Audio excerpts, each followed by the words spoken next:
The big news in Jerusalem was yesterday that the girls' or women's seminary of Rabbi Aharon Ramati got busted by the police and social workers from the municipality.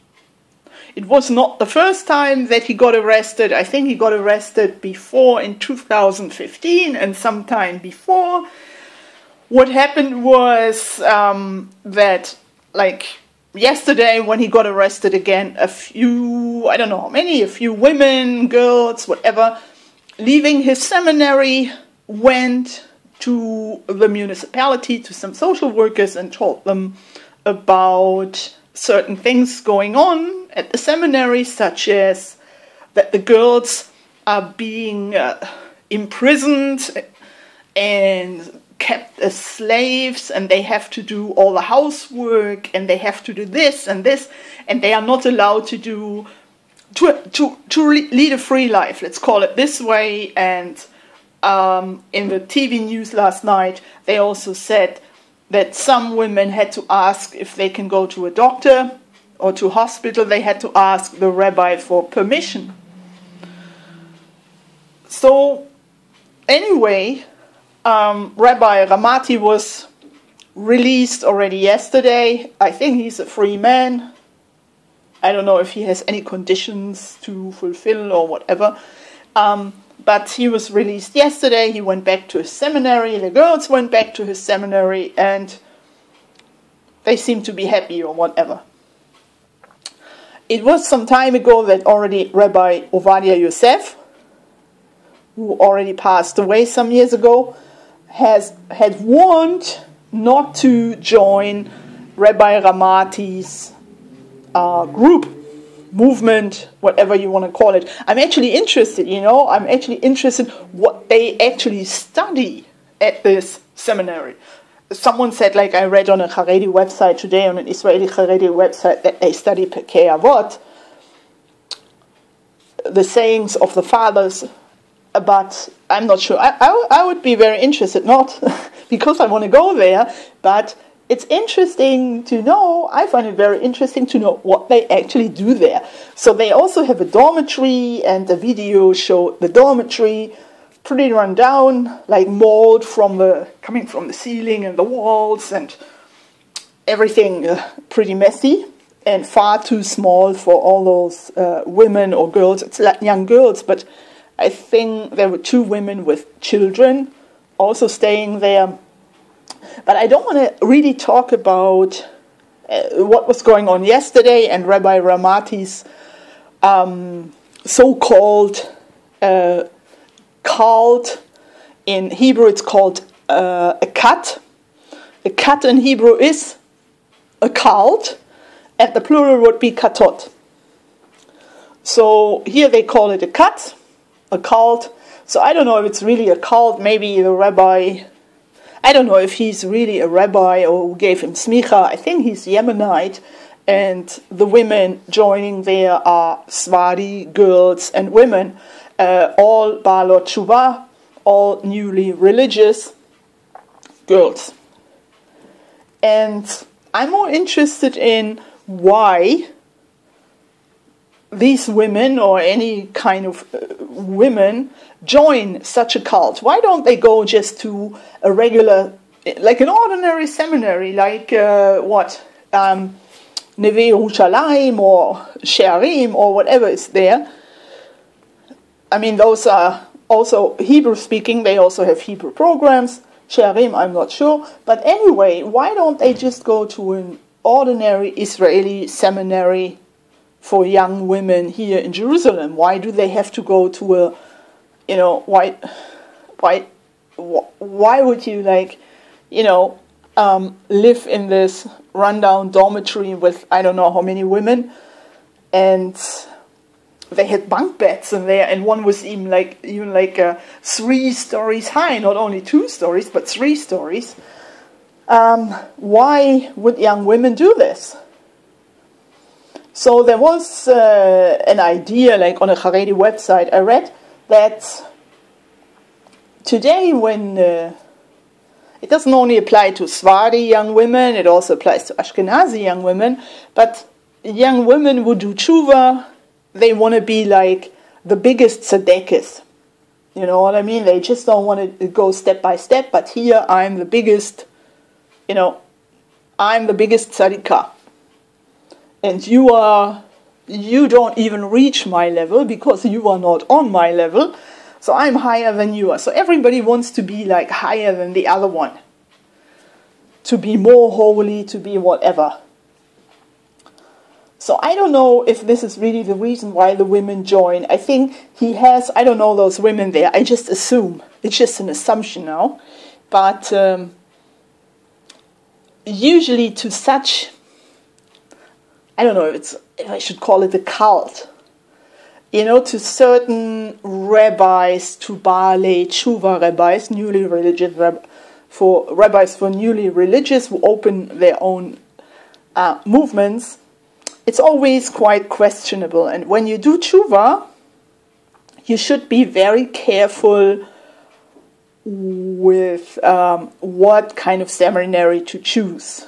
You should not go to one of those very questionable Breslov movements. Rabbi Ramati, I don't think he's a Breslov movement or something. I have no idea. But, you should be very careful with what you choose. And if you don't even know what to choose, here in Jerusalem, you can go to the chief rabbinate, to the Rabbanut, and maybe ask there, or go to Esha Torah. Go to something accepted and something, let's say, normal. Let's call it normal. If they can refer you to a place, or if they can recommend something. Don't go into very... Baalei Tshuva, when they start, they don't know where to go, they don't know what to study, how to study. It's very hard to find an approach. So you have to be very careful where you are going, and you have to do lots of investigations.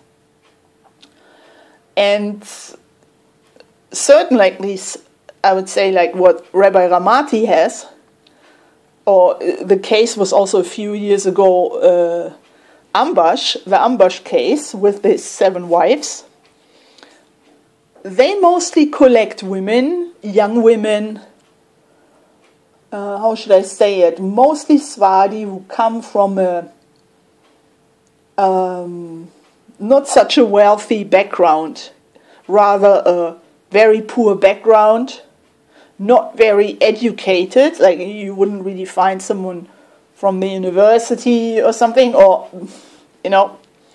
not too educated, rather simple or ordinary women. And many of them do have other problems. They have mental problems, they have drug problems, they have child abuse. I'm not saying that child abuse is a problem, don't get me wrong, but they suffer from certain social problems, mental problems also, mental challenges, whatever, and they decide, for whatever reason, to do tshuva. But when you come as a problematic person, let's call it this way, not every ordinary accepted seminary would really want you to study there. Because if you have, let's say, you have a drug problem, or you had drug problems in the past, and you are still, there may be a suspicion that you are still smoking something, so they don't want you in a place like Neve Yerushalayim, let's call it this way, at a girls' seminary. So many of those women, by the way, they are also sometimes homeless. They don't have a place to stay. And they are not really, because of their problematic background, so they do not get accepted at other seminaries. So they don't have a choice. They want to learn something, and this whatever rabbi comes along, and he says, I can help you with tshuva, and I have a place to stay, and maybe it's for free. Those women don't look like they have money, so it's for free, and you do whatever I say, so to speak. I'm not talking about sexual abuse here, but, you know, you are losing, in a way, you are losing your personal freedom. Like going out or visiting parents, whenever you want, you always have to ask for permission from now on in order that you can stay there. And many of those women do not have a choice. Sometimes there's only living on the street, under a bridge, whatever, or in a hostel run by the municipality for the homeless, and you don't really want to be there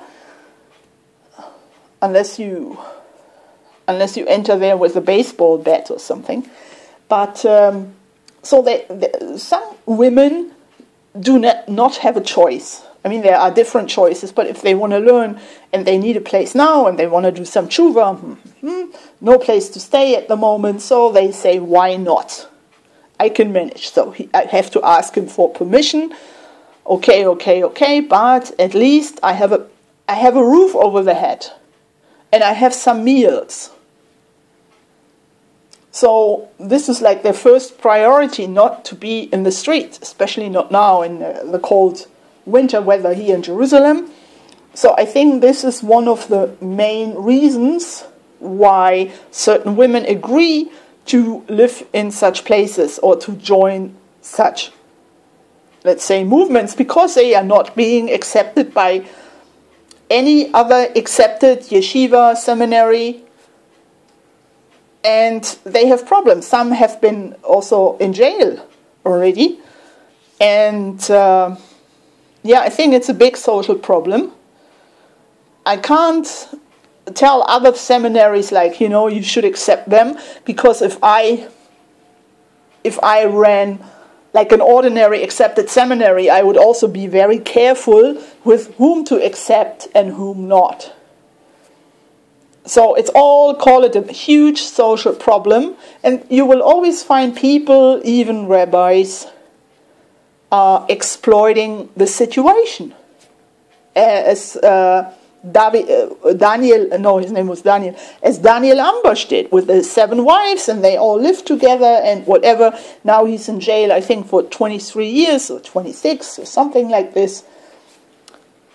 You will always find people exploiting